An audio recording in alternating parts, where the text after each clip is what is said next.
McDonald's on Monday reported that its revenue was up 14% in the latest quarter, a surge the burger giant stated was driven by a strategic menu price increase.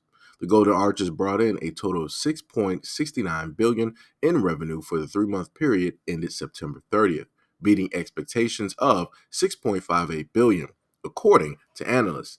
However, McDonald's, which has over 13,513 restaurants in the United States and over 38,000 abroad, did not disclose how much the franchisors has increased its prices, which generally vary between locations. One branch in Darien, Connecticut charged as much as $18 for a Big Mac combo meal, which includes medium fries and a soft drink. Meanwhile, the same Big Mac combo will run hungry patrons $13.69 at a McDonald's in Times Square. Shares of McDonald's closed up at 1.7% to $260.15.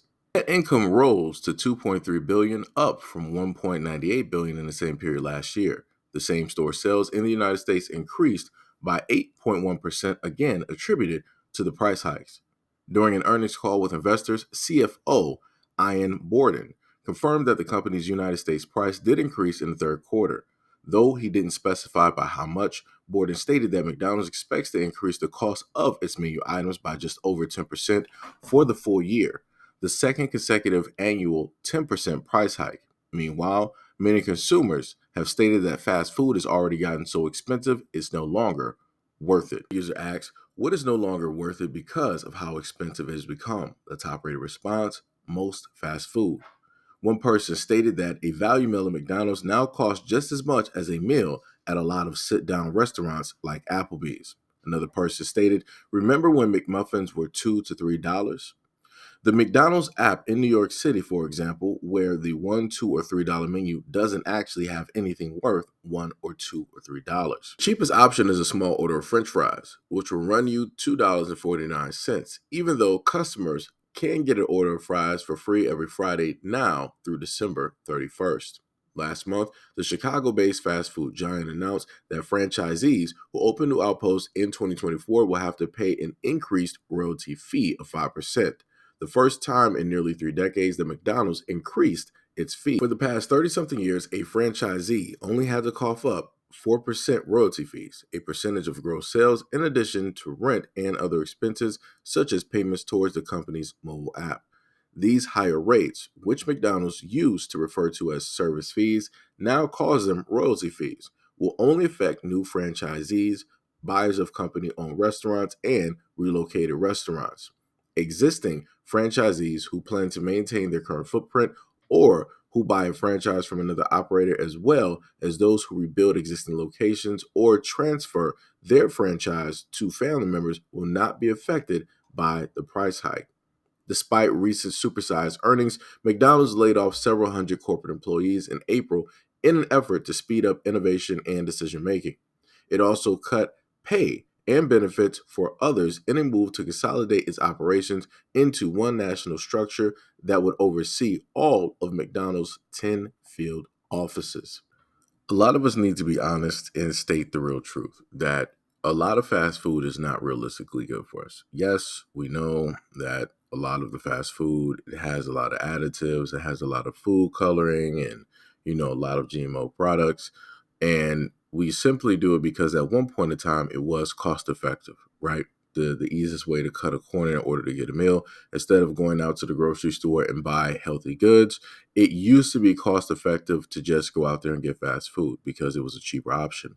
Now it's getting to the point where fast food is costing just as much as healthy food, if not more, just for one person. And that is nonsensical.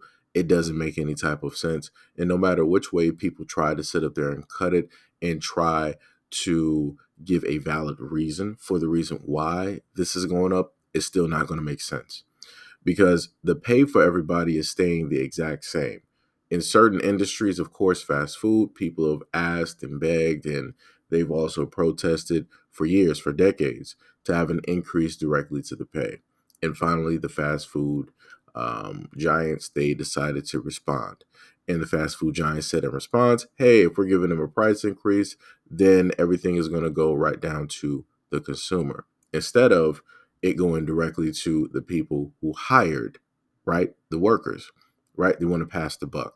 This is essentially what it is that McDonald's is doing. And this is also what the franchisee owners are also doing as well, so that both of those entities can make more money while they screw over the average everyday consumer that is just trying to eat, that is just trying to make it day to day.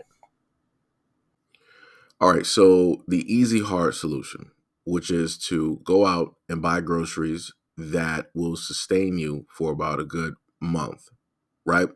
And periodically, of course, through the week, you might have to go back and get a few things because you might just so happen to run out. Some people will say, "Well, Seiji, that's a lot, easier said than done."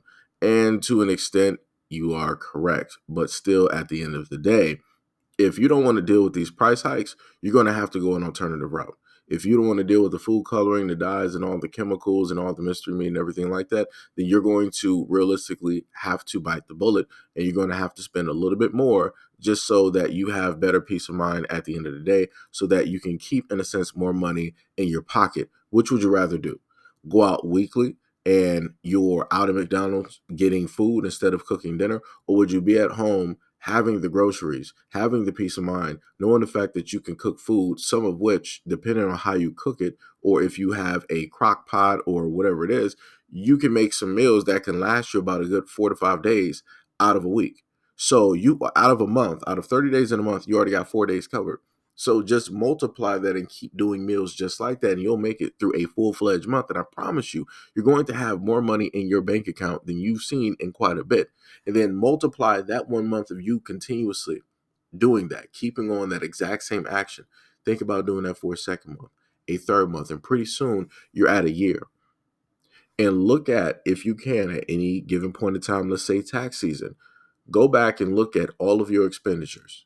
Look at how many times that you've done Uber Eats or DoorDash or Eat 23, or how many times that you might have just used your debit card to go to McDonald's or whatever fast food restaurant it is.